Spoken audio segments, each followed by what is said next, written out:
Au commencement, Dieu créa le paradis et la terre, la mer et tout ce qu'il y a dedans.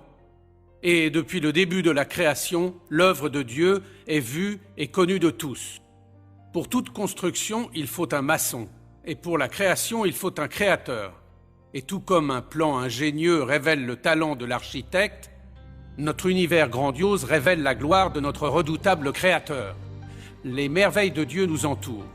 Et tous ces prodiges en disent beaucoup sur notre créateur. La création nous révèle son pouvoir, sa sagesse, sa majesté et son amour. La création parle à ceux qui savent écouter. Je suis le docteur John Whitcomb. Joignez-vous à nous pour explorer le message de la création, la conscience et la gloire de Dieu.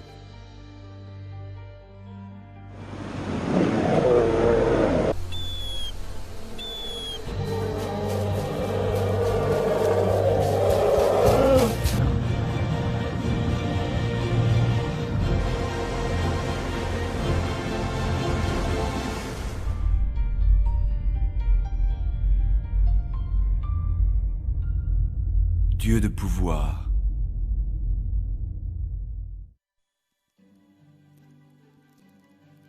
Par la création, le pouvoir de Dieu est dévoilé, des bourgeons et des poussées du printemps,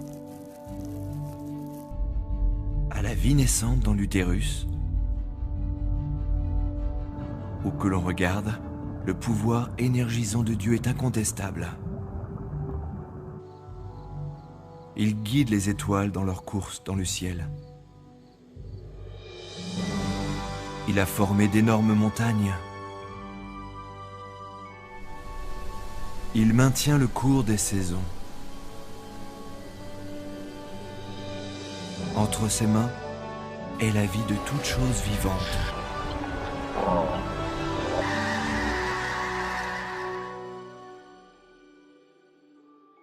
Et le fait que l'on ait un univers nous dit qu'il nous faut un créateur. Parce que vous voyez, l'univers a un début, et cela demande donc une cause. L'énergie dans l'univers a un commencement, et cela donc demande une cause. Certains peuvent dire, vous savez, ok, Dieu a créé l'univers, mais vous avez créé Dieu. Vous voyez, Dieu est éternel. Dieu n'est pas comme un commencement, et par conséquent, n'a pas besoin de cause, et peut-être un peu difficile à croire, mais il n'y a rien d'irrationnel dans un être éternel. Ce qui est irrationnel, c'est quelque chose qui apparaît tout d'un coup du néant, parce que ça contradierait la causalité. Avant que les montagnes fussent nées et que tu eusses formé la terre et le monde, d'éternité en éternité, tu es Dieu. Psaume 90:2. Vous savez, quelqu'un a demandé un jour à un évolutionniste célèbre d'où venait le Big Bang. Et il a simplement répondu, quelqu'un vous a déjà demandé d'où venait l'énergie de masse, demandez-leur donc d'où vient Dieu. Et je pense qu'il a vraiment dit quelque chose de beaucoup plus profond que ce qu'il pensait. Quelque chose doit être éternel. Soit c'est l'énergie de masse qui est éternelle, ou Dieu est éternel. Les scientifiques en ont beaucoup dit sur l'énergie de masse, et on peut se demander qu'est-ce qui c'est. L'énergie de masse est éternelle, mais ça n'a vraiment aucun sens. Dieu est éternel. Ça a du sens, comme on lit dans le premier chapitre des Hébreux, « Les cieux et tout l'univers périront et ils vieilliront comme un vêtement, mais notre Seigneur vivra à jamais. » La Bible nous explique qu'il n'y a qu'un Dieu, qui est le Créateur, la source de toute la vie et l'énergie. Les forces de la nature sont animées et guidées par sa main. Qui n'a pas senti un frisson à l'approche de l'orage en pensant au pouvoir de Dieu ?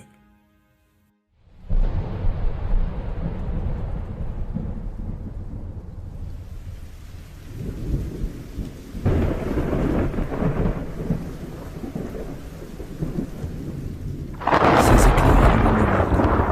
La terre le vit et trembla. Psaume 97:4. Les orages sont une incroyable manifestation du pouvoir du Créateur. Avec un orage, il tombe en moyenne plusieurs centaines de millions de litres d'eau. L'équivalent de la quantité d'eau qui tombe sur les chutes du Niagara toutes les 6 minutes.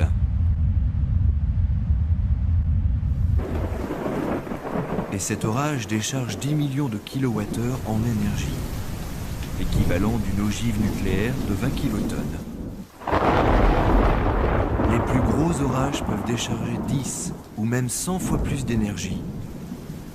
Et à tout moment, des centaines d'orages éclatent quelque part autour du monde. On compte jusqu'à environ 16 millions d'orages chaque année.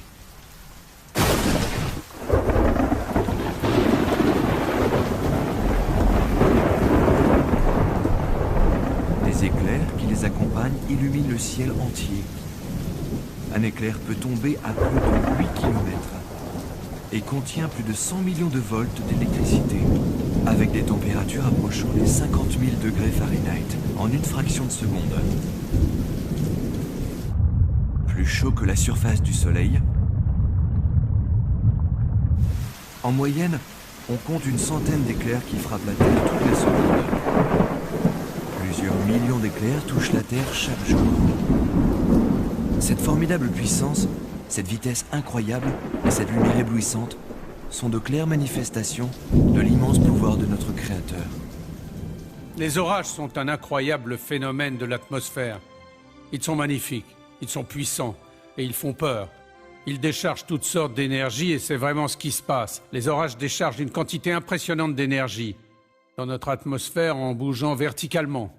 Les orages contribuent à très grande échelle au cycle de l'eau. Le cycle hydrologique. L'eau s'évapore des océans et la vapeur se disperse au-dessus des continents et tombe ensuite sous forme de pluie et elle retourne dans la mer. Les orages participent activement à ce cycle, retransformant la vapeur d'eau sous sa forme liquide et faisant tomber la pluie sur la terre. Les éclairs et les orages apparaissent souvent dans l'Écriture sainte comme un symbole de la colère de Dieu contre les rebelles. Mais tout le monde a déjà été frappé par l'incroyable beauté des éclairs, de l'orage et l'odeur de l'air frais.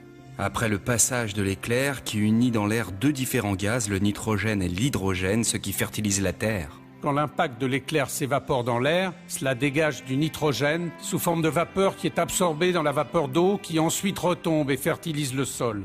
Donc nos récoltes sont fertilisées par le nitrogène produit par les orages.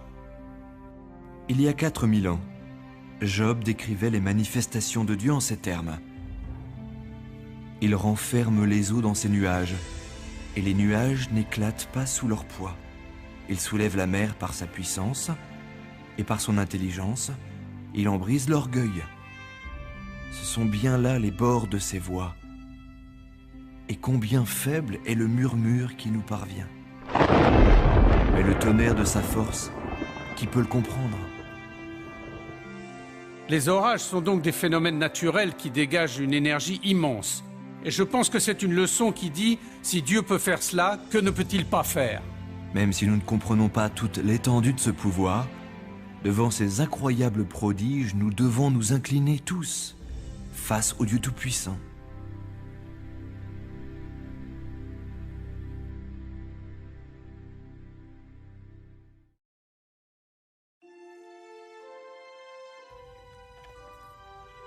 Levez vos yeux en haut et voyez qui a créé ces choses. Par la grandeur de son pouvoir et de sa force puissante, pas une ne manque. Isaïe 40:26.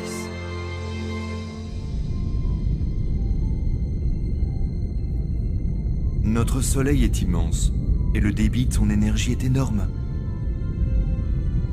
Le centre du soleil brûle à plus de 27 millions de degrés Fahrenheit. Il est à presque 150 millions de kilomètres de nous, mais sa lumière est notre principale source d'énergie. L'énergie part du soleil à l'incroyable débit de 5 millions de tonnes de matière par seconde. Et ça de jour comme de nuit, année après année. Il y a de nombreux exemples du pouvoir de Dieu dans la nature. L'univers entier a été créé par sa parole. Le psaume 33, verset 9 dit « Dieu a parlé et cela est, il a commandé et cela existe ». Un autre bon exemple, observez notre étoile la plus proche, le Soleil. Le Soleil dégage plus d'énergie en une seconde que ce que l'homme a produit depuis Adam et Ève. Le Soleil dégage en fait son énergie par fusion nucléaire, convertissant l'hydrogène en hélium, à très grande échelle. Et ceci est vrai pour toutes les étoiles dans notre galaxie de la Voie lactée. Nous estimons 100 billions d'étoiles, et au-delà, dans le fin fond de l'espace, il y a des centaines de billions d'autres galaxies. On ne peut même pas concevoir la quantité d'énergie et de pouvoir dont nous parlons ici. Tout ça créé par la parole de Dieu. Le soleil frappe la Terre et cela provoque tout le système de climat sur Terre. Les tornades, les ouragans, les orages, les nuages de pluie, le vent, tout ça est provoqué par l'énergie qui nous vient du soleil. Et l'énergie qui arrive sur Terre est seulement 1 billionième de la quantité d'énergie que dégage le soleil.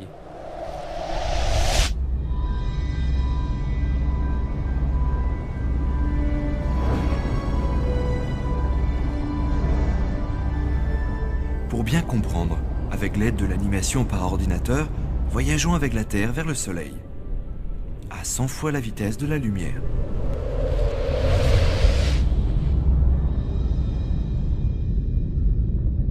Maintenant, nous commençons à apprécier la magnitude de notre étoile. Plus d'1 million de planètes Terre tiendraient dans le Soleil. Et pourtant, notre Soleil est de taille moyenne. De nombreuses étoiles dans notre galaxie le dépassent.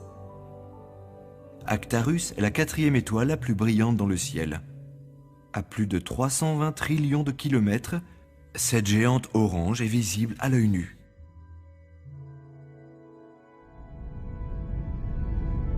En rapprochant notre Soleil tout près d'Actarus, on peut voir son immensité. Actarus est 100 fois plus brillante, avec un rayon 20 fois plus grand que celui du Soleil. Et pourtant Actarus semble petite quand on la compare avec la supergéante Bételgeuse. Bételgeuse a un rayon 600 fois plus grand que le Soleil. De ton rougeâtre, cette étoile est 60 000 fois plus brillante que le Soleil. Mais pourtant, Bételgeuse n'est pas la plus grande étoile de notre galaxie. Plusieurs supergéantes rouges dans la Voie lactée sont encore plus grandes. Certaines ayant un rayon 1500 fois plus grand que celui du Soleil.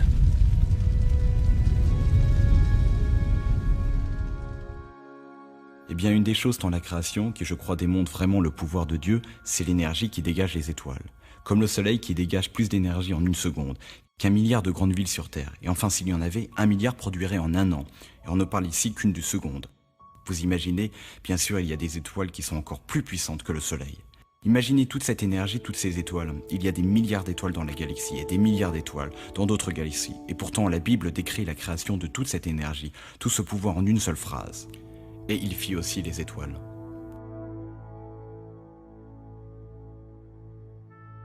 Quand on réfléchit à ces données qui ne sont qu'un aperçu du pouvoir de notre Créateur, nous ne pouvons qu'acquiescer devant le psaume qui exhorte que toute la terre craigne l'Éternel. Bien sûr, les étoiles représentent plus qu'une énergie brute. Sans la lumière du soleil, toute la vie sur Terre périrait très vite. L'énergie du soleil qui donne la vie nous rappelle constamment l'amour éternel de notre grand Créateur. Le Dieu qui rayonne son don de lumière sur toute chose.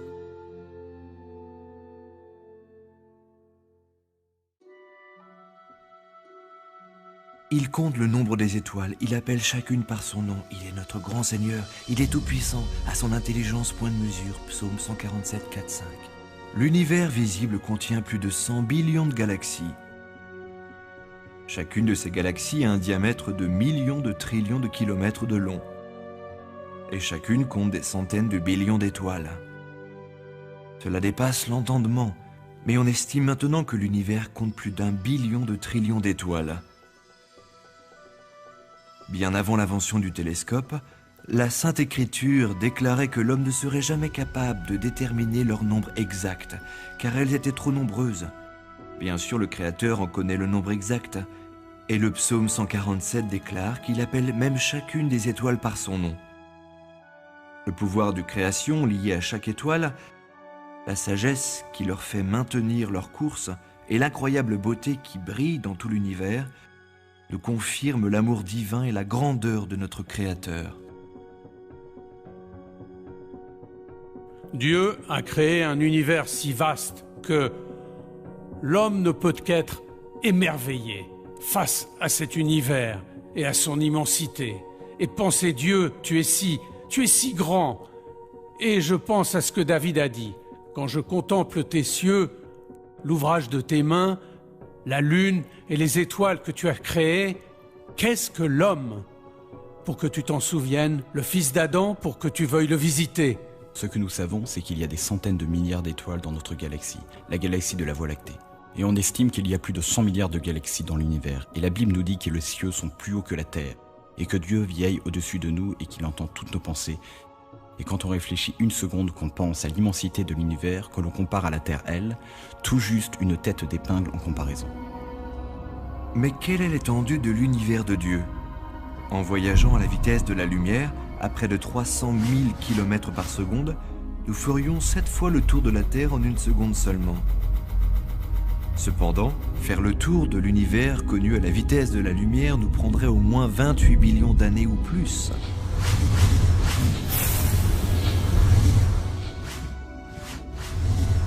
Aujourd'hui, la plupart des astronomes constatent que l'univers semble s'étendre. Cela se confirme aussi dans la Bible où il est dit que Dieu étend les cieux comme une toile. Isaïe 40, 22. Il y a quelques exemples dans la Bible. De clairvoyance scientifique est un exemple qui me vient à l'esprit, et celui qui apparaît dans un essai au verset 40-22, qui parle de Dieu qui étend les cieux comme une tente ou comme une étoile. Et on peut dire c'est écrit d'une façon poétique, donc il faut faire attention. Et pourtant, au moins 10 autres reprises dans la Bible, on parle de cette sorte d'étirement des cieux. C'est quelque chose qui a seulement été découvert au cours du XXe siècle, quand on a constaté qu'effectivement, toutes les galaxies paraissaient s'étendre et s'éloigner les unes des autres, et que tout l'univers était sans doute en train de s'étirer et de s'agrandir. Juste comme le disait la Bible, et ce n'est évidemment pas quelque chose que les gens aient pu observer de cette époque-là. Ça a donc dû leur être révélé de là-haut. Incroyablement grand, contenant des galaxies spectaculaires, et d'incroyables nébuleuses. Vraiment, les cieux proclament la gloire de Dieu. Psaume 19, 1. Ce n'est pas seulement dans les forces visibles de la nature ou notre immense univers que l'on voit le pouvoir de Dieu, car il existe une énorme incroyable présente dans toute matière, même le plus petit atome, et voici un autre exemple qui illustre le pouvoir infini du Créateur. Réfléchis aux merveilles de Dieu, Job 37, 14. Lors du siècle dernier, les scientifiques ont découvert l'immense énergie présente dans toute matière. L'équation maintenant renommée E égale mc2 affirme que l'énergie potentielle de toute matière est égale à sa masse par la vitesse de la lumière au carré. Une des grandes découvertes du XXe siècle, c'est la découverte E égale mc2. Cette équation, presque tout le monde la connaît, mais ne sait toujours pas ce que ça veut dire. Ça veut dire que l'énergie est une masse. Ça ne veut pas dire que l'énergie peut être échangée contre la masse, mais plutôt que l'énergie est une masse. L'énergie a un poids. Si vous le mettez sur une balance, même la lumière qui entre dans cette pièce, si je la mets sur une balance, elle pèse juste un petit peu. Au siècle dernier, les scientifiques ont exploré le concept de l'énergie nucléaire, en relation avec l'équation E égale mc2, rendue célèbre par Albert Einstein. Dans cette formule, le m représente la masse ou la matière, et c'est la vitesse de la lumière. Ce que cette équation dit, c'est qu'il est possible de prendre la matière ou la masse et de la transformer entièrement en énergie.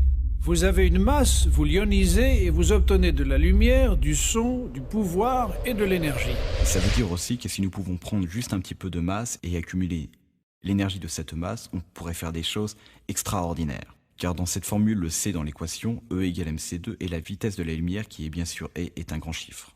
Et C est au carré multiplié par ml, donc c'est un très très grand chiffre. Donc ça veut dire que même le plus élément de masse est une énorme quantité d'énergie liée à cette masse. Pour comprendre l'incroyable énergie présente dans toute masse, pensez qu'un réacteur nucléaire transforme seulement une minuscule fraction de la masse totale de la matière en énergie. Si cependant, nous étions capables de transformer toute la masse en énergie, la quantité obtenue serait énorme.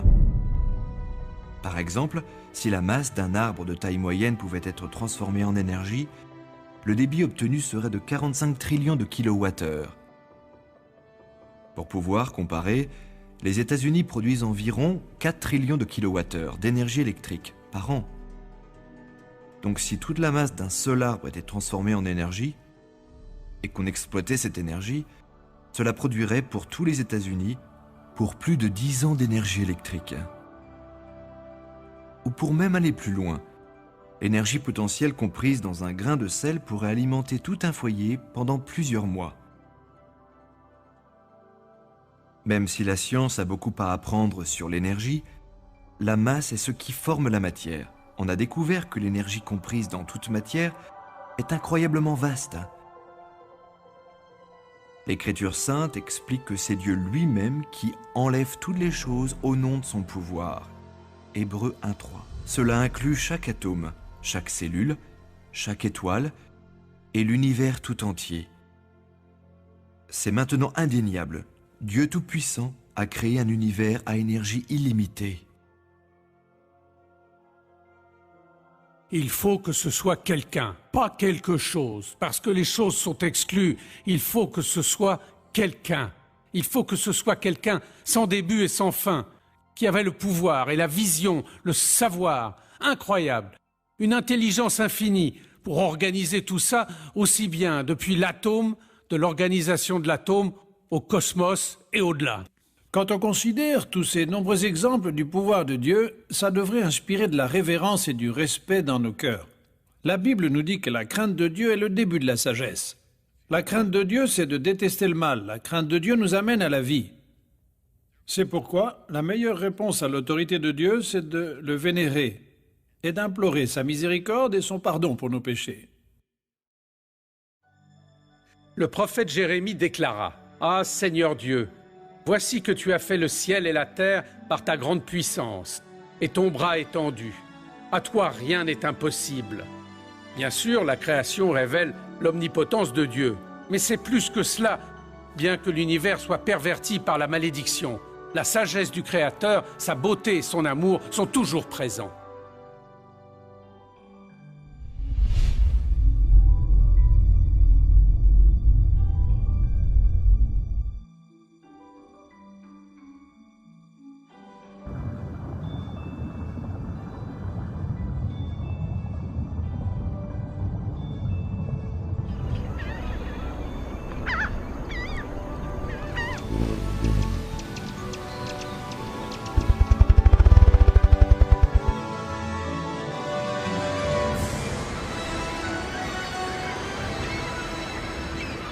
Dieu de sagesse.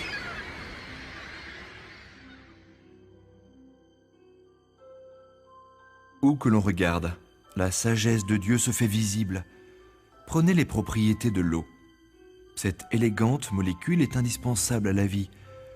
Alors Dieu, dans sa générosité, a recouvert les 4/5 de la terre avec des ruisseaux, des lacs, des océans. L'eau est parfaitement désignée pour maintenir la vie de chaque cellule et créature. C'est un excellent solvant qui refroidit et transporte. Ou regardez le monde des insectes. Chacune de ces incroyables créatures est dotée d'ingénieuses capacités qui dépassent de loin ce que fabrique l'homme.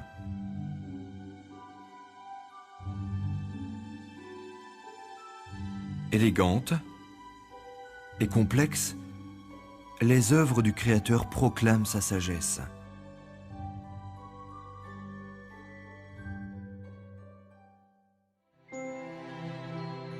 Il dispense la neige comme laine, psaume 147, 16. Il y a des milliers d'années, Dieu demanda à Job, « Es-tu parvenu jusqu'au trésor de neige ?» Or, personne vivant à cette époque ne pouvait vraiment connaître les trésors de la neige. Mais avec l'invention du microscope, on peut maintenant apprécier la complexité de ces flocons. Voici de réels flocons de neige qui sont arrivés sur Terre intacts. Les flocons de neige se forment dans les nuages où la vapeur d'eau se condense et se cristallise en glace. Les flocons grossissant, ces formidables motifs apparaissent. Complexes, symétriques et magnifiques. Ils sont incroyables à observer. Si on compare, la neige artificielle n'a jamais la structure élaborée des vrais flocons de neige. Les flocons de neige se créent à partir d'incroyables molécules d'eau. Chaque atome d'oxygène a un petit peu de charge négative et s'accroche à 2 atomes d'hydrogène qui ont un peu de charge positive. Et ils sont en fait de plus de 40 degrés Celsius de différence. Quand la molécule arrive au point de gel soudain, ils arrivent au moment où l'attraction électrique des charges positives et négatives les fait fusionner ensemble. Et c'est la source d'énergie. Ensuite, la forme que Dieu a donnée aux molécules d'eau se transforme pour donner ces magnifiques flocons. Chacun est unique, chacun est le reflet de la créativité de Dieu. Chaque jour, des trillions de trésors transparents de Dieu tombent sur terre pour notre joie et découverte. Et pourtant, il n'y en a pas deux exactement pareils. Moi, je crois que Dieu a construit toutes ces formes hexagonales déjà à l'intérieur de la molécule d'eau, parce que c'est étudié de façon à ce qu'ils s'assemblent. Ils forment ces dessins hexagonaux, et plus de molécules s'ajoutent et ils s'agrandissent. Et chaque flocon de neige est fait littéralement de millions de molécules d'eau. Et même si chacun se construit d'une façon particulière, plus ils s'agrandissent. Quand les flocons tombent à travers les nuages à différentes températures, plus ils commencent à prendre différentes formes. Et donc, chaque flocon de neige va être légèrement différent par rapport aux autres. Chaque flocon se construit sur une base hexagonale et montre une formidable symétrie dans ses motifs. C'est sûr, le trésor de la neige existe bien, comme Dieu l'a déclaré il y a 4000 ans. Il y a deux choses sur les flocons de neige qui vraiment me passionnent. La première, c'est littéralement leur beauté. Vous les regardez et vous voyez tous ces dessins avec ces motifs plats et toute cette structure complexe. Et puis, il y a plus d'une centaine de types basiques de flocons de neige. C'est juste vraiment magnifique. Et ça me dit quelque chose aussi sur Dieu. Ça me dit que Dieu aime beaucoup la beauté. Et il m'aime aussi parce qu'il a créé toute cette beauté pour que je la regarde. Alors cela résonne en moi. La deuxième chose, c'est la façon dont les flocons sont structurés.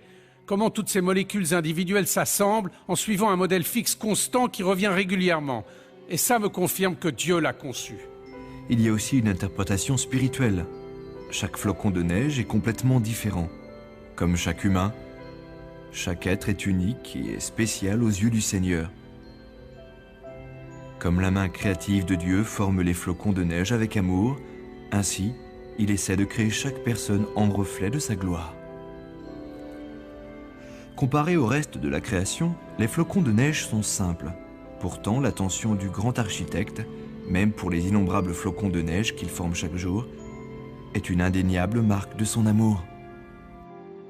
Dieu a alors conçu non seulement les flocons de neige, mais aussi d'autres types de molécules, tout type de systèmes, avec des assemblages et des procédés que nous commençons tout juste à tenter de comprendre maintenant. C'est en partie pour ça que je suis un scientifique. Ça me passionne d'essayer de comprendre comment les choses se créent, comment elles fonctionnent, et j'applique des équations mathématiques à tout parce que je ressens que je touche la main de Dieu dans un sens.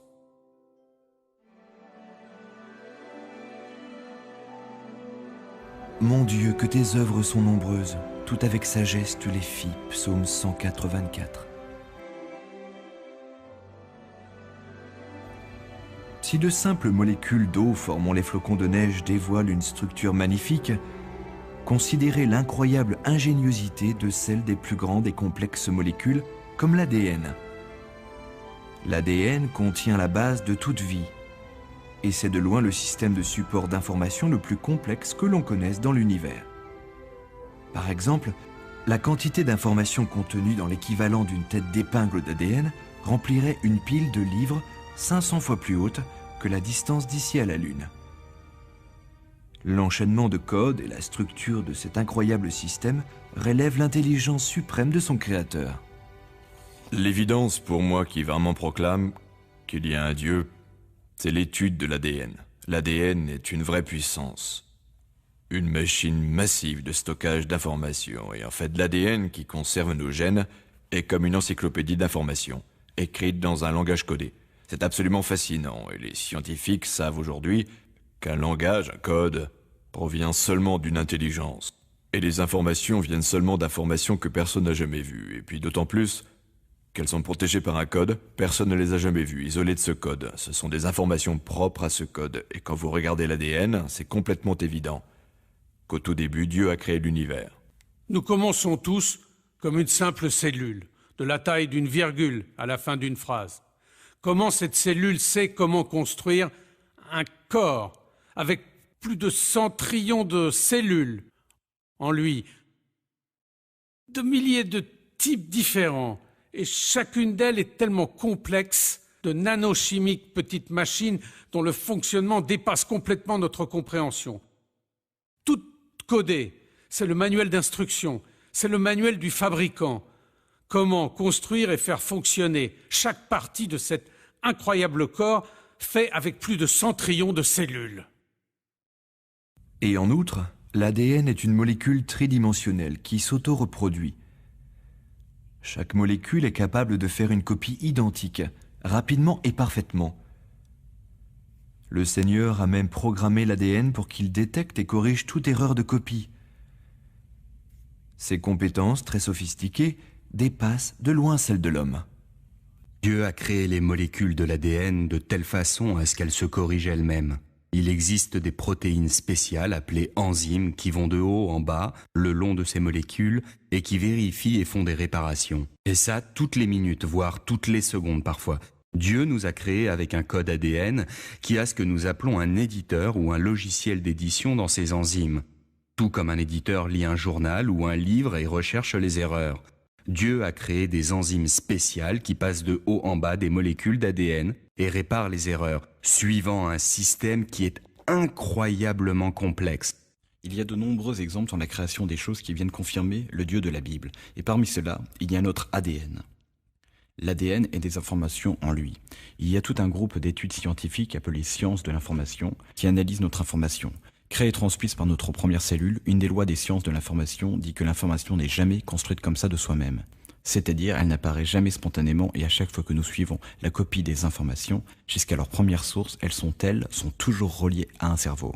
Et comme nous avons des informations codées dans l'ADN, ça nous confirme que l'ADN vient d'une intelligence et ce n'est pas quelque chose qui a pu apparaître au travers des millions d'années. Par mutation et sélection naturelle, ça ne marche pas comme ça. Et pourtant, même la molécule d'ADN est simple comparée aux cellules. Toute vie est composée de cellules, et chaque cellule fonctionne comme une ville miniature. Et lorsque l'on sait que le corps humain est constitué de trillions de cellules travaillant ensemble à l'unisson, nous devrions nous incliner devant le soin minutieux et la perfection du Créateur.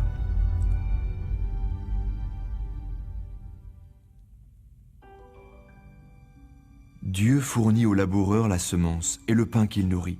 Corinthiens 2, 9, 10. Chaque graine est un miracle miniature. Dieu a programmé la petite graine du séquoia pour qu'elle devienne le plus grand arbre sur terre, montant jusqu'à 90 mètres et pesant plusieurs tonnes. Dieu a créé l'humble graine de la pomme pour qu'elle produise de délicieux fruits en quantité tous les ans. Et Dieu a conçu une profusion de graines pour reproduire des fleurs spectaculaires en abondance. Pensez à toutes les variétés de graines. Comme il est dit dans la Genèse, chaque graine produit toujours selon son espèce. Et comme le Seigneur l'a voulu, les fruits et dérivés qu'elle donne ont apporté la nourriture et toutes les ressources nécessaires à l'homme et son environnement. Dans le premier chapitre de la Genèse, Dieu dit que la terre verdisse de verdure, des herbes portant semences et des arbres fruitiers donnant sur la terre selon leur espèce, des fruits contenant leurs semences, et il en fut ainsi. Et donc Dieu a créé la vie avec la capacité de se reproduire selon son espèce. Les plantes produisent les graines, et vient alors la question qui est arrivée le premier, la graine ou la plante? C'est évident que Dieu a créé la plante, avec la graine à l'intérieur. Les graines sont de vrais chefs-d'œuvre de micro-miniaturisation. Dans chaque graine, il y a un bébé, un petit embryon de plante. Elle a déjà des feuilles de former une tige, une racine, entourée d'une capsule qui protège son contenu, sensible à tout un tas de récepteurs, recevant des signaux, des messages de l'environnement. Et elle sait quelle température, quelle humidité, il a fait combien d'oxygène. Toutes ces choses doivent être présentes avant qu'elles ne germent. Et les premières graines fossilisées qu'on a retrouvées ressemblent exactement aux graines qu'on a aujourd'hui. Les graines sont les premières structures reproductives que Dieu a créées le 3e jour de la création et elles continuent à vivre de la même façon depuis et elles se multiplient selon leurs espèces. Aujourd'hui, les scientifiques viennent de découvrir ce que disait déjà l'Écriture sainte. Au cœur de la modeste graine, il y a la vie. On y trouve des cellules vivantes, de petites usines d'une incroyable complexité. Aucun scientifique n'a pu créer de graines synthétiques et aucune graine n'est simple. Les graines sont programmées pour rester inactives jusqu'à ce qu'elles aient assez d'eau et de chaleur. Qui leur a donné cette capacité pour sentir la température et l'humidité? Qui détermine le moment propice pour faire germer la graine? Qui dit à la racine « tu dois descendre » et à la tige « tu dois monter » Ne voyez-vous pas la main de notre Créateur qui les guide? Pour pouvoir germer et pousser, les graines ont besoin de certains nutriments, de propriétés idéales dans l'eau, d'une quantité précise de lumière, de la bonne atmosphère et aussi de la pollinisation. Et tout ceci a dû être mis en place dès le début du monde pour que les graines produisent une récolte d'abondance pour le genre humain.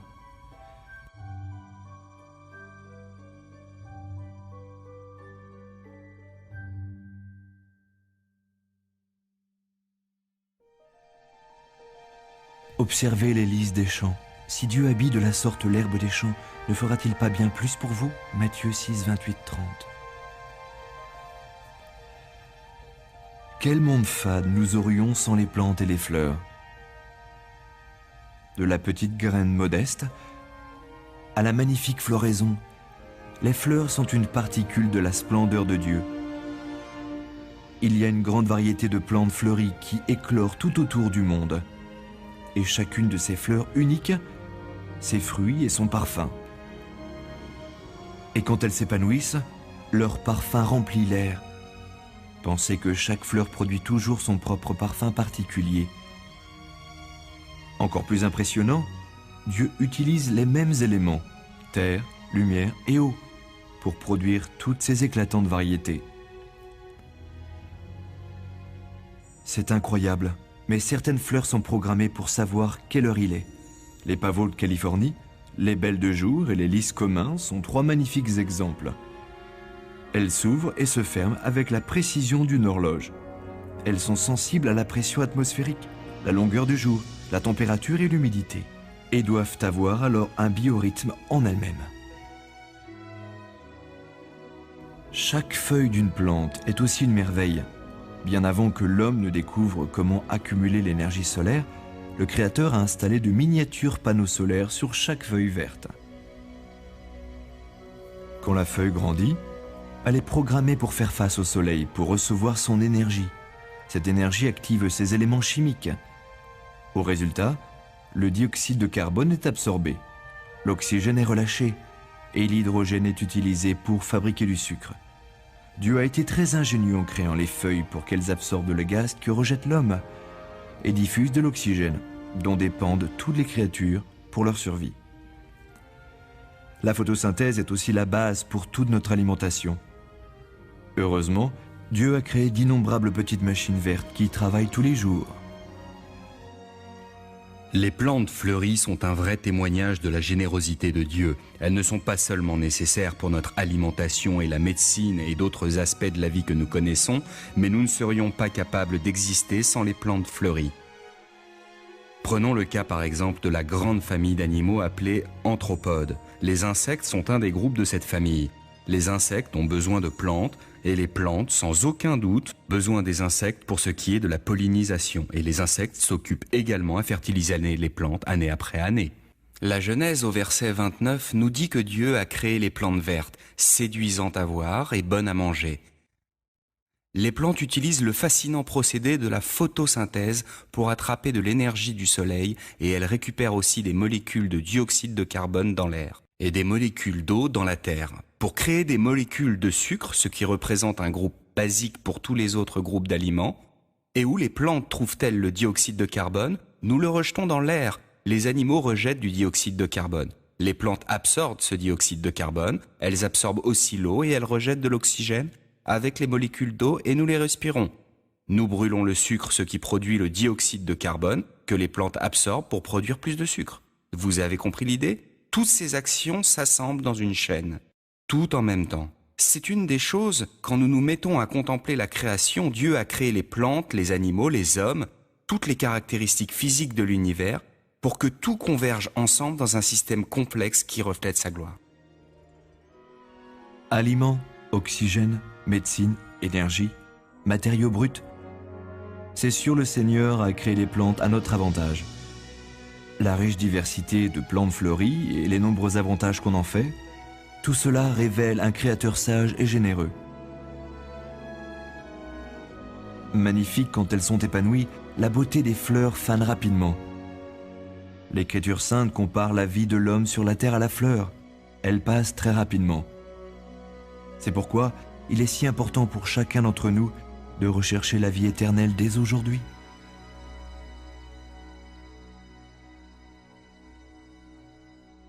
Alors Dieu dit que les eaux grouillent d'un grouillement d'êtres vivants et que des oiseaux volent au-dessus de la terre. Alors Dieu créa tout ce qui est animé de vie, et Dieu vit que cela était bon. Dans le livre de la Genèse, nous lisons que Dieu a tout créé pour que ce soit très bon, même si le péché a depuis souillé la création. Les poissons, les oiseaux et toutes les créatures prouvent encore la bonté de Dieu et sa sagesse. Nous allons nous intéresser maintenant aux incroyables créatures de Dieu.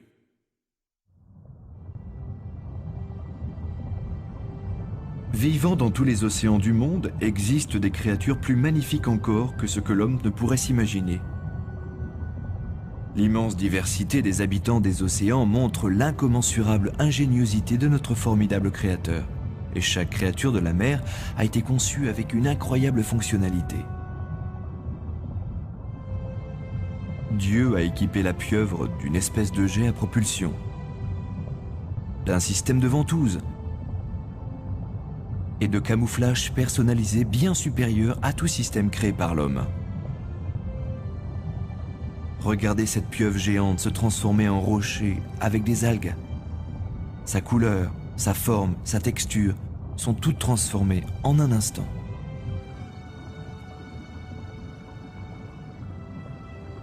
Le calamar sur la gauche est un mâle. Il montre une tache rouge-brune de parade nuptiale vers la femelle, alors que simultanément il montre une tache blanche guerrière du côté opposé pour éloigner les mâles rivaux. Et lorsqu'il change de côté, les dessins s'inversent aussi. Ces signaux doubles simultanés démontrent la supériorité du génie de Dieu.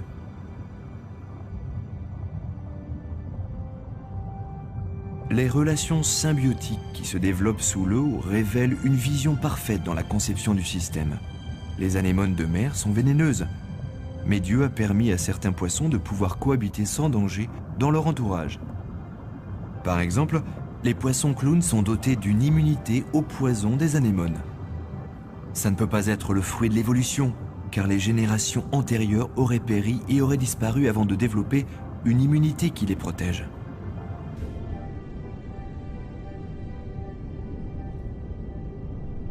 Le déplacement en banc de certains poissons est toujours à l'étude. L'habileté du poisson qui s'élance avec des mouvements synchronisés est la marque de la main directrice d'un grand chef d'orchestre. Certaines espèces de poissons ont été désignées pour vivre à une profondeur précise dans l'océan. Cette caractéristique s'explique par une vessie natatoire spécialement conçue, qui sécrète des gaz dans la circulation sanguine, régulant leur tension et maintenant leur équilibre, et permettant aux poissons de survivre à différents niveaux de pression de l'eau entre les limites déterminées par le Créateur. Vraiment, une de mes créatures des océans préférées, c'est le nautile sacré ou le nautile cloisonné. Voici le coquillage comme vous pouvez en trouver dans les boutiques de coquillages de Floride. Et quand vous coupez ce coquillage en deux, regardez ça, toutes ces petites cloisons à l'intérieur. Et l'animal qui vit dans la dernière cloison, ici, ressemble beaucoup à un calamar. Il a beaucoup de petites tentacules qui sortent devant comme ça. Et toutes ces petites cloisons lui permettent de réguler sa profondeur comme un sous-marin le fait.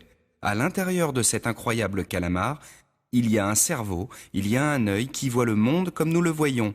Il y a un système digestif avec des glandes salivaires et aussi un pancréas.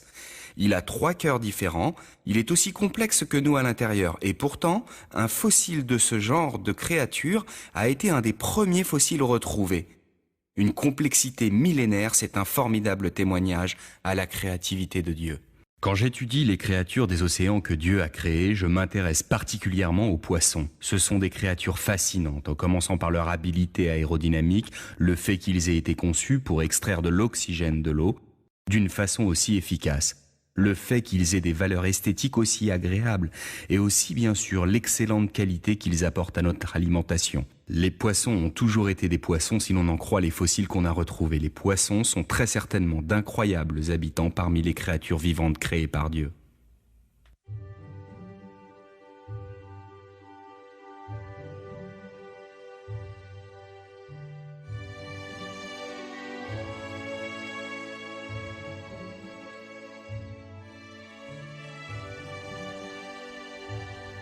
L'évidente sophistication, la variété et la beauté des créatures de la mer proclament un maître artiste a créé toutes ces choses pour son bon plaisir.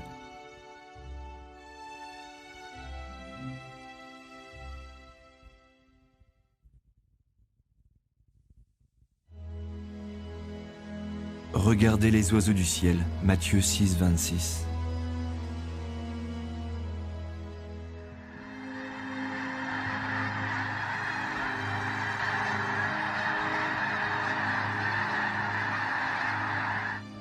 Les oiseaux sont parmi les créatures les plus fascinantes sur Terre. On est émerveillé face à leurs couleurs spectaculaires, leur forme aérodynamique et leur habileté à voler avec grâce et aisance. Pendant des siècles, l'homme a essayé d'imiter le vol de l'oiseau. Et c'est seulement au XXe siècle qu'il a réussi à contrôler le vol. Mais toujours, pour essayer de perfectionner l'aérodynamisme de l'avion, l'homme continue à étudier le merveilleux modèle aviaire de Dieu.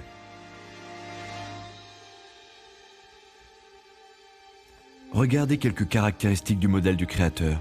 Les os de l'oiseau sont très légers et pratiquement creux. Ils sont retenus à l'intérieur par des supports et alvéolés par des poches d'air. Ces os très légers sont tellement bien conçus pour le vol que les plumes de l'oiseau sont en fait souvent plus lourdes que leur squelette tout entier. Même son bec a été conçu pour ne pas l'alourdir. Il est fait de cornes très légères, au lieu d'os plus lourds. Les oiseaux ont aussi 2 muscles pectoraux très résistants. Le plus grand contrôle le mouvement des ailes vers le bas, et le plus petit, le mouvement des ailes vers le haut. Et seuls les oiseaux ont été conçus avec des plumes. Les plumes isolent l'oiseau de la chaleur du soleil, les protègent du froid, isolent son corps de l'eau, et crée des surfaces de l'aile et de la queue indispensables pour voler. Chaque plume est connectée à un nerf et contrôlée par un muscle. Cette précision musculaire et ce contrôle permettent à l'oiseau de s'équilibrer dans l'air, se diriger et de freiner quand il ralentit pour atterrir. Les oiseaux sont vraiment d'extrêmement fascinantes créatures. Ils sont connus bien sûr pour leurs plumes, qui sont un vrai chef-d'œuvre de résistance et de légèreté combinés en même temps. Elles ont un tout petit système de barbules, qui sont un peu comme un genre de velcro, qui les maintiennent tout ensemble. Et les petites plumes ressortent de chaque côté du rachis, et ils peuvent les séparer, les fermer ou les ouvrir quand ils nettoient leurs plumes. Et chaque plume, tout le long du bout de l'aile, a une taille et une forme légèrement différentes, et elles sont toutes connectées les unes avec les autres. Ce n'est pas possible, vraiment. Que les plumes aient pu évoluer dans le temps au hasard, c'est une merveille, un vrai chef-d'œuvre, et c'est un exemple miraculeux de la création.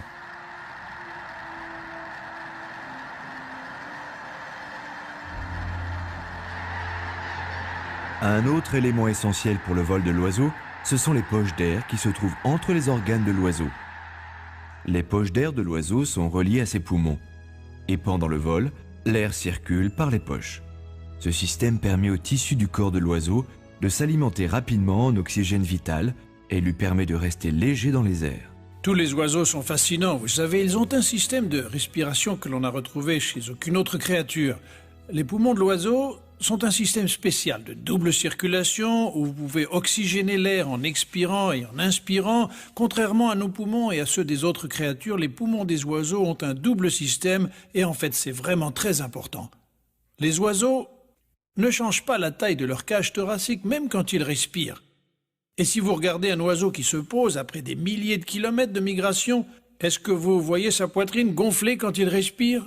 Ils restent sans bouger, même s'ils ont volé pendant des heures, et vous vous dites comment respire-t-il ? En fait, l'air circule dans l'oiseau suivant un procédé très particulier, utilisant des poches d'air entre les muscles. Quand l'oiseau vole ou quand il marche, ces poches font circuler l'air. Ce sont de fascinantes créatures que Dieu a créées.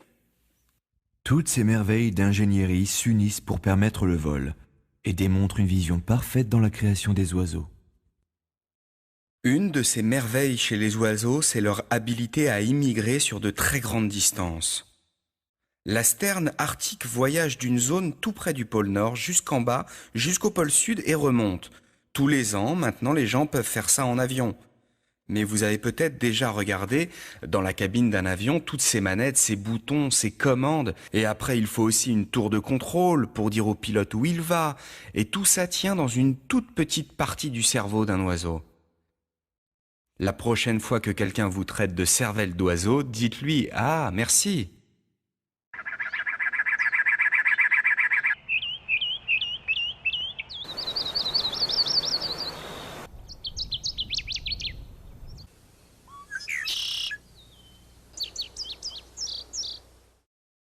Le Seigneur a équipé chaque oiseau en raison de son rôle dans la vie.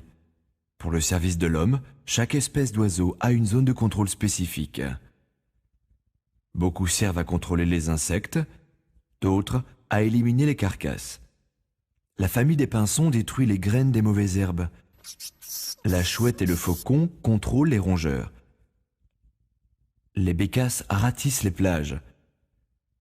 Les oiseaux aquatiques maintiennent le bon équilibre du nombre de poissons. Le héron contrôle les grenouilles et les serpents. Avec son apparence gracieuse, son incroyable habileté aérodynamique et son usage pratique, chaque oiseau est un témoignage du savoir et de l'amour de Dieu.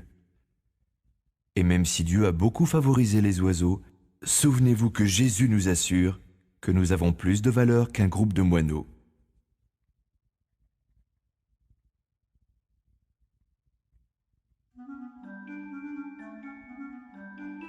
Que toutes tes œuvres te rendent grâce, Seigneur. Psaume 145, 10. Le colibri est une merveille d'agilité de grâce. Ce sont les plus petits oiseaux. Leur nom leur vient du bourdonnement qu'ils produisent avec le battement rapide de leurs ailes. S'élançant de fleur en fleur, le colibri se pose en équilibre dans l'air. Il s'arrête pour siroter le nectar sucré. Et le colibri a été merveilleusement conçu pour cela. Dieu lui a donné un petit corps pour bouger facilement autour des fleurs. Un long bec fin comme une aiguille pour plonger profondément dans la cupule de la fleur. Et une langue spéciale idéale pour extraire le nectar. Dieu lui a aussi donné des ailes remarquablement fortes et un bréchet robuste, ce qui permet à cet oiseau de s'arrêter en plein air et même de voler facilement en arrière et sur les côtés. Bien sûr, toutes les caractéristiques du colibri, long bec, langue spéciale, battement unique et rapide des ailes, ont dû travailler ensemble depuis le début pour qu'il puisse être capable de récolter sa nourriture et par là même survivre. Alors que les ailes de la plupart des oiseaux se plient à l'épaule, au coude ou au poignet, le colibri utilise principalement l'épaule. Comme un hélicoptère, il peut monter tout droit directement. L'esquisse du créateur cependant lui permet de pivoter dans toutes les directions.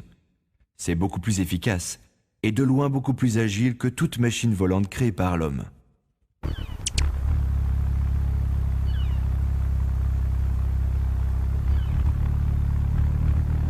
Les capacités du colibri sont époustouflantes. Quand il voltige, ses ailes battent 50 fois par seconde.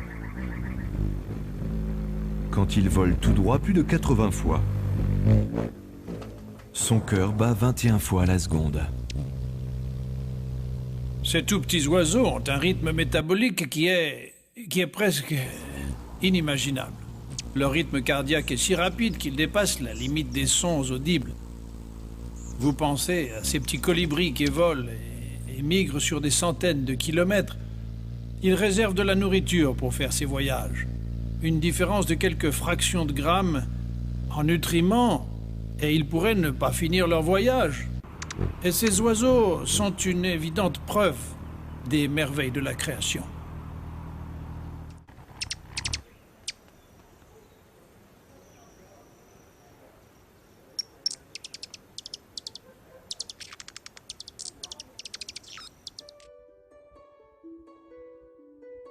Le nid du colibri est une véritable œuvre d'art. C'est la femelle qui en est l'artiste. Elle utilise de la fougère, des graines de pissenlit et d'autres mousses. L'extérieur est décoré avec du lichen, le tout attaché avec du fil de toile d'araignée.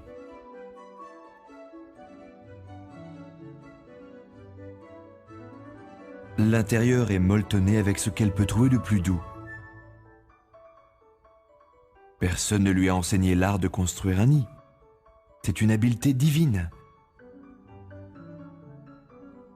Les couleurs du colibri mâle n'ont pas de rival dans le monde des oiseaux. Le colibri de Rivoli, le colibri à queue large, le colibri à gorge bleue et le colibri de Costa sont quelques-unes des plus de 300 magnifiques espèces. Les couleurs irisées de la gorge et de la tête sont dues à la réfraction et non au pigment. Souvent, ces zones apparaissent sombres, presque noires. Mais depuis un angle parfait, les couleurs irisées semblent briller de l'intérieur.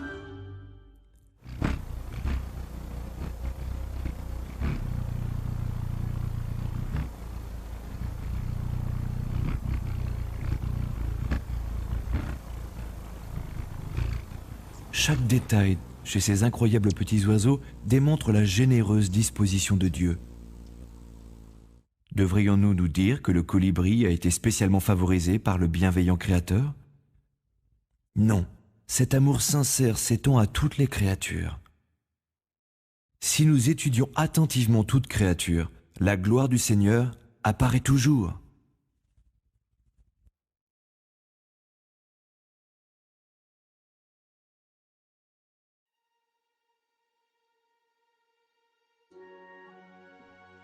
Grandes sont les œuvres du Seigneur, dignes d'étude pour tous ceux qui les aiment. Psaume 111, 2.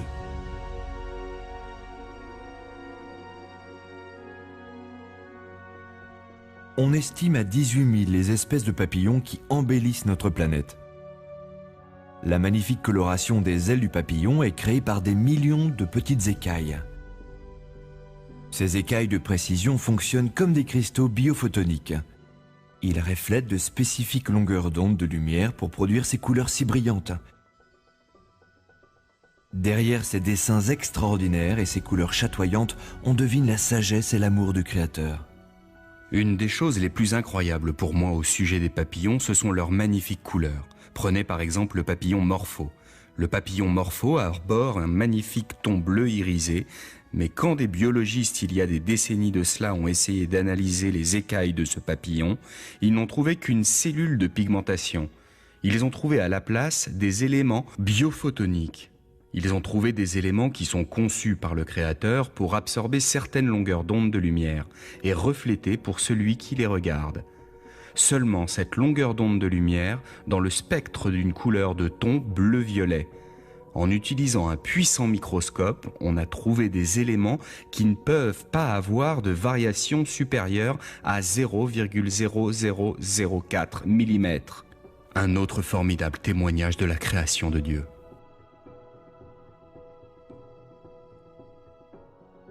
Tous les papillons subissent une incroyable transformation durant leur cycle de vie. L'insecte commence sa vie en œuf, puis devient chenille rampante et suit sa période de cocon. Pendant ce stade, la chenille commence à se contorsionner par à-coups réguliers, déchirant sa peau extérieure. Ses jambes et sa tête disparaissent très vite et la chrysalide prend forme. Ensuite, dès le premier jour, les organes de la chenille se désintègrent en un liquide visqueux. Miraculeusement, après 1 ou 2 semaines, un complexe et les papillons émergent. Cette métamorphose se déroule en juste quelques jours, et non pas quelques millions d'années. Le papillon adulte a maintenant 6 pattes segmentées, des antennes, un tube spécial pour s'alimenter, 2 incroyables yeux composés, des organes de reproduction complexes et 4 magnifiques ailes. La chenille n'avait aucune de ces caractéristiques. Il est clair que des instructions génétiques pour tous ces stades avaient été programmées chez l'insecte par le Créateur, depuis le début. Quand un papillon se transforme de chenille en chrysalide puis en papillon, c'est-à-dire 2 structures complètement différentes, une structure est pour la chenille et le stade initial, la seule chose qu'elle fait, c'est ramper sur ses pattes, sur des feuilles, elle rampe et elle mange toute la journée, jusqu'à devenir plus de 250 fois plus grande. Mais tout ce qu'elle fait, et ça devient ensuite la chrysalide. avec beaucoup de liquide. Et ensuite ça ressort, avec une structure complètement différente. Et maintenant le papillon, qu'est-ce qu'il doit faire? Il est conçu pour voler bien sûr, et la chenille ne l'était pas. Il était conçu pour boire le nectar des fleurs et en même temps fertiliser les fleurs. Il a été conçu pour se reproduire, il a été conçu pour être capable de migrer d'un pays à l'autre à plusieurs milliers de kilomètres dans certains cas. Donc il a été conçu pour des choses bien spécifiques. La chenille avait une seule chose à faire, grossir, manger, grossir. Et le papillon a plusieurs choses à faire. Manger, grandir, fertiliser, se reproduire.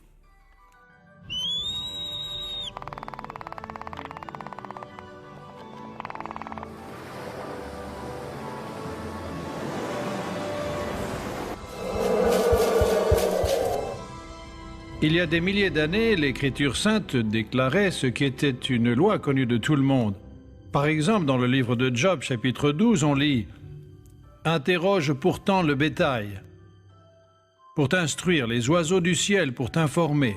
Parle à la terre, elle te donnera des leçons, ils te renseigneront les poissons des mers, car lequel ignore parmi eux tous que la main de Dieu a fait tout cela ?» Si on examine les preuves que nous voyons, toutes les choses qui ont été créées, il est très clair dans l'Écriture sainte que ces preuves nous ramènent à la réalité, qu'il y a un Créateur qui a réellement tout créé. Notre grand Créateur nous a donné d'innombrables exemples de son immense sagesse. La fonctionnalité et les aptitudes des créatures de Dieu dépassent notre entendement et nous invitent à d'infinies actions de grâce et adoration.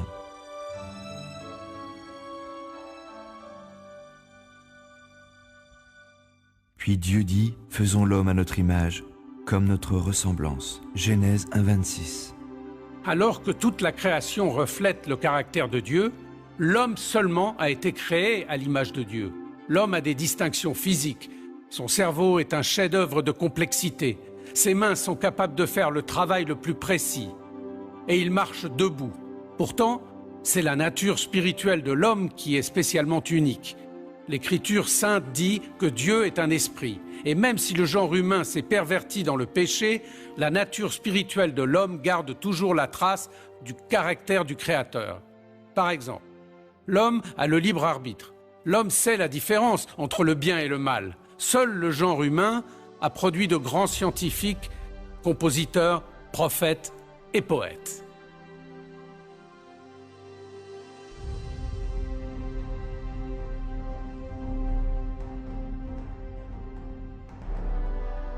L'homme a été conçu avec de formidables caractéristiques physiques. Par exemple, l'œil humain bouge près de 100 000 fois par jour, avec mise au point automatique, et peut gérer 1,5 million de messages simultanément. L'œil se nettoie aussi tout seul, avec des essuie-glaces et produits incorporés. Et l'œil a aussi l'incroyable capacité de se former et de guérir tout seul. De plus, Dieu a conçu l'œil humain pour qu'il soit capable de distinguer des millions de couleurs, et son cerveau de sorte qu'il puisse apprécier toute la gamme de beauté qu'il a offert à la création. La majorité des gens ne se rendent pas compte que l'œil, en fait, fait partie du cerveau. C'est une extension comme un bouton, et chez l'embryon, ces boutons se détachent du cerveau. Et il y a une petite fenêtre qui se développe dans la peau, appelée la cornée des yeux. N'est-ce pas formidable ? La bille de l'œil se trouve précisément où la petite fenêtre se développe dans la peau pour qu'on regarde à travers. L'œil est sensible à la lumière à un niveau qui va de 10 billions à 1. C'est-à-dire de la chose la plus brillante qu'on puisse regarder, peut-être la neige brillant sous le soleil, jusqu'à un seul photon de lumière. C'est la plus petite unité de lumière possible. Et bien sûr, où que vous regardiez, la mise au point est automatique. Les deux yeux regardent le même point, où que l'on regarde. C'est comme quelqu'un avec une paire de pistolets à 6 coups qui pourrait tirer, et à chaque fois qu'il tire, les balles ne font qu'un trou. Instantanément partout. Et c'est ce que nos yeux font. Partout où nous regardons, ils convergent vers le même point. S'ils étaient séparés de juste 1 degré, vous verriez double. Où que l'on regarde, vraiment, je vois des preuves indéniables de l'ouvrage de Dieu. Et vraiment, quand l'homme nie ce fait, il est inexcusable, comme le livre de Romains, chapitre 1, verset 20, nous le dit. Encore plus impressionnant, le Seigneur a conçu tous les sens de l'homme pour qu'il soit intimement connecté. Quand nous voyons de la nourriture, Notre estomac peut gronder, ou notre bouche saliver. En entendant la voix d'un vieil ami, notre cœur peut bondir de joie. Et un seul arôme de cuisine de notre grand-mère peut évoquer des souvenirs passés. Cependant, les merveilles de notre complexité physique ne sont rien comparées à notre nature spirituelle. L'homme est conscient et il est capable d'avoir du recul sur lui-même. L'homme est conçu comme un être rationnel, doté de la faculté de raisonner et la capacité d'apprendre. L'homme est capable de se souvenir d'expériences passées et sa mémoire lui permet d'être le reflet de la bonté de Dieu. Selon ce qui est écrit dans la Genèse, l'homme a été créé à l'image de Dieu. Cela veut dire qu'il a des attributs, des qualités, des capacités que Dieu lui a données. Quand on lit le 4e livre de la Genèse, c'est-à-dire après la chute, on voit toujours ses qualités et ses capacités. Par exemple, l'homme a pu construire des villes, il peut fabriquer et jouer des instruments de musique, il connaît la métallurgie, il connaît l'agriculture, il peut écrire des poèmes, de la littérature, et l'homme a aussi été conçu avec une composante spirituelle. L'homme a le libre arbitre et le choix, il a une conscience. Comme vous voyez, Dieu a créé l'homme à part par rapport au reste de la création. Il y a beaucoup de différences entre le genre humain et les animaux. Un verset qui me vient à l'esprit se trouve dans le livre d'Ecclésiaste, chapitre 3, verset 11. C'est le verset qui dit que l'homme est spécial, que Dieu a mis dans notre cœur l'éternité. C'est-à-dire que nous avons la notion de l'histoire, du passé, du présent et du futur. Et ça nous sépare des animaux qui vivent au jour le jour. Nous sommes une création spéciale. Un autre merveilleux cadeau que le Créateur a fait à l'homme, c'est l'émotion. Ça lui donne de la couleur et de la profondeur, des sentiments et la capacité d'être heureux et de rire. Seul l'homme de toutes les créatures de la terre peut apprécier la musique d'une symphonie ou se réjouir de la beauté d'un coucher de soleil. Et seul l'homme est un agent libre et moral, responsable envers Dieu et la société. La seule explication qui rapporte à la moralité de Dieu est le fait souligné dans la Bible, c'est-à-dire que l'homme a été créé à l'image de Dieu. Par conséquent, il est comme Dieu, un être moral.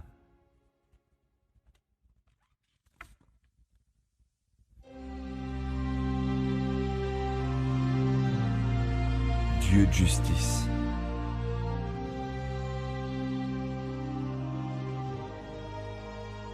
En plus d'être tout-puissant et très sage, la Bible précise que Dieu est complètement saint. Il fait toujours ce qui est juste. Dieu ne peut pas mentir, il ne peut pas pécher, et il est toujours loyal et vrai. Comment peut-on savoir que Dieu est juste? L'Écriture sainte explique que le Seigneur a inscrit sa loi dans chaque cœur. La nature sacrée du Créateur est révélée à chaque homme par sa conscience. La conscience est notre connaissance divine du bien et du mal. C'est pour cela que l'homme sait que son Créateur est celui qui fait les lois morales et le juge.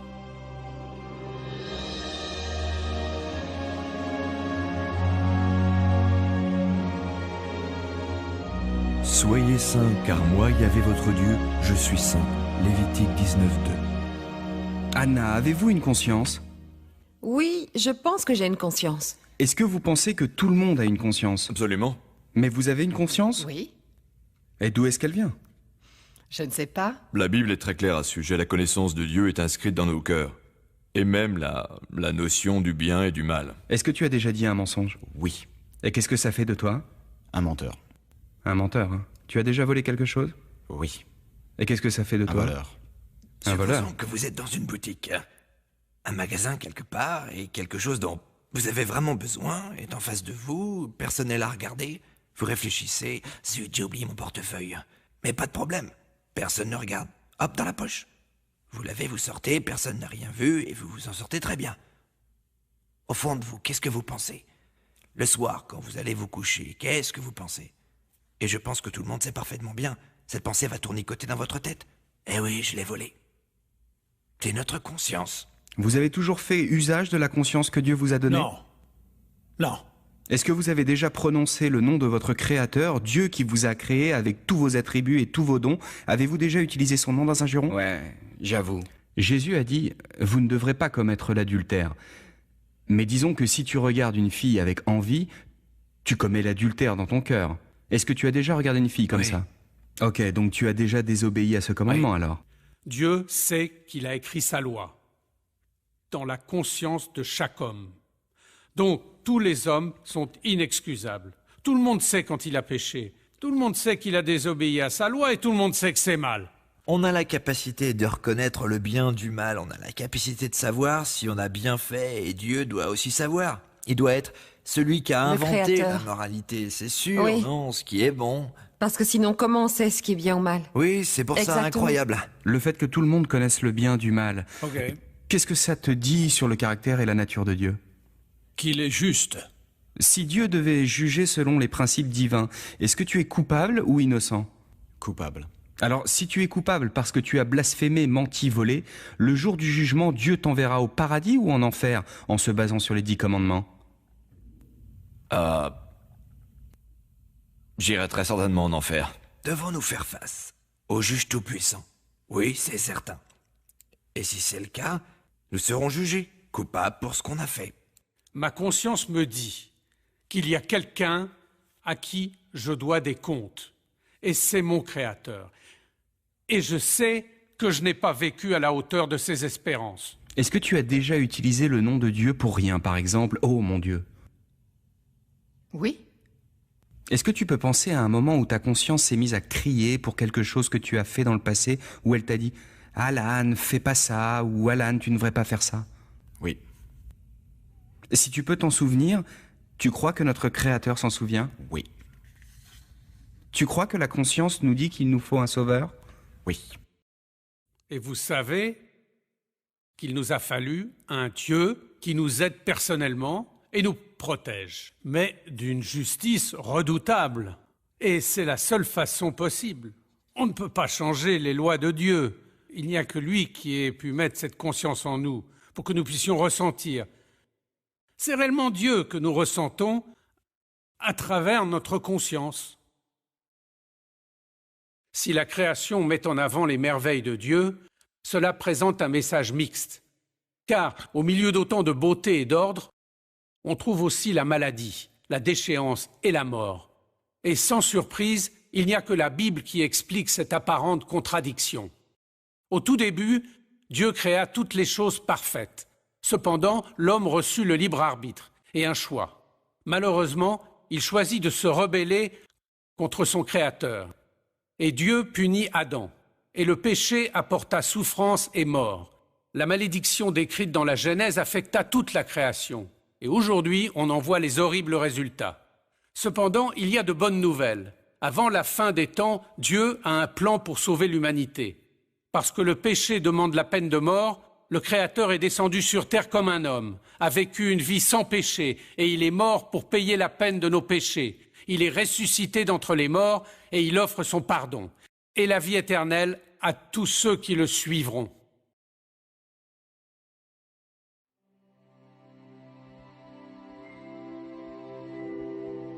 Dieu d'amour.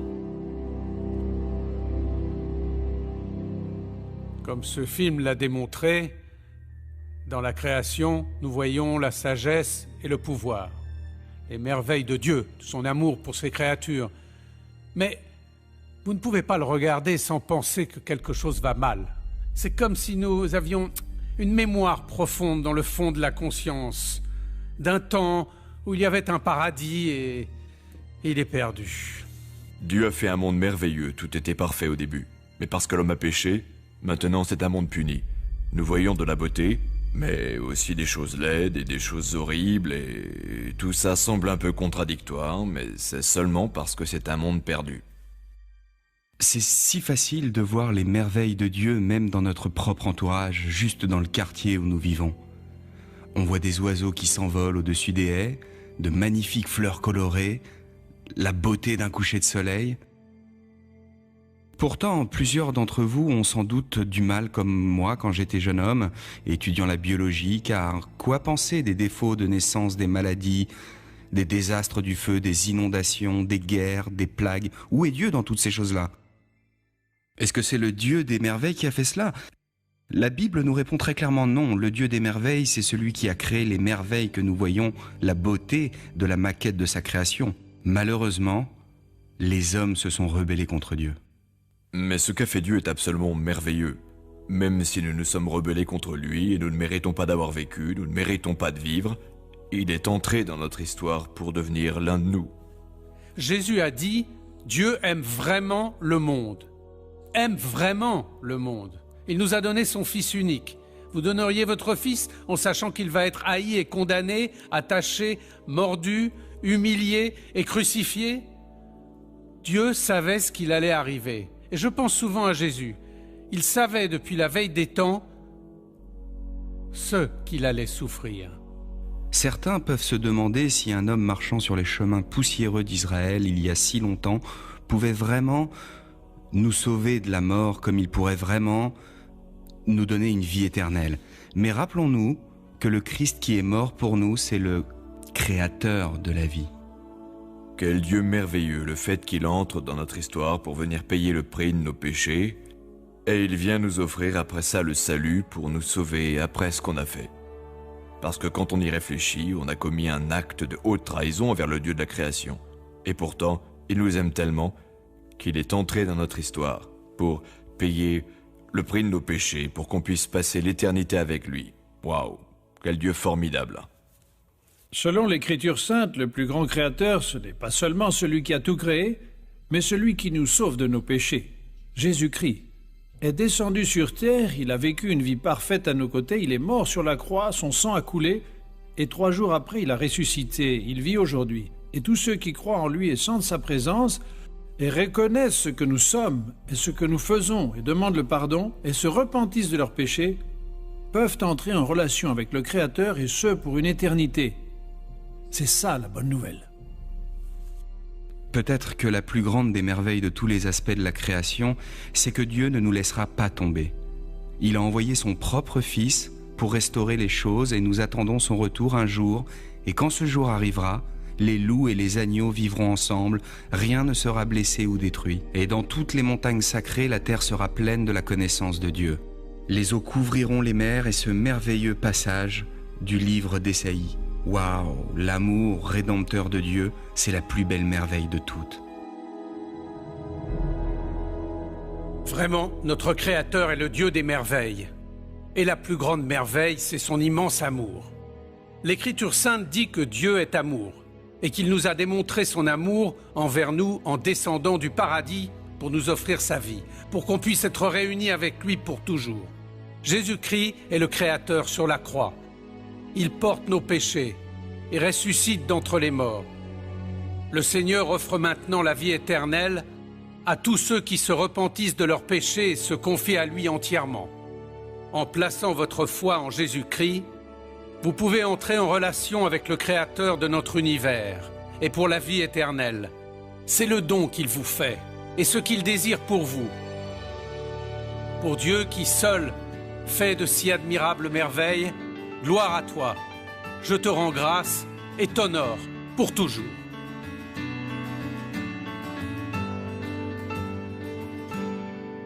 Bless the Lord, oh my soul, bless his holy, his wonderful name. Bless the Lord, oh my soul, for his love will forever remain. Your Creator is worthy of praise. Your Sustainer has poured out his grace. He poured out his mercy on those who would fear him. He poured out his love, his forgiveness of sin. Bless the Lord, oh my soul, bless his holy, his wonderful name.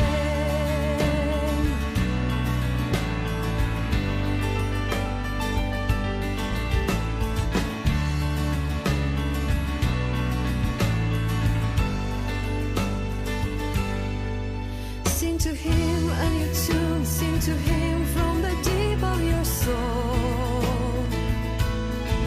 Meditate on his word, don't forget how his stripes made you whole.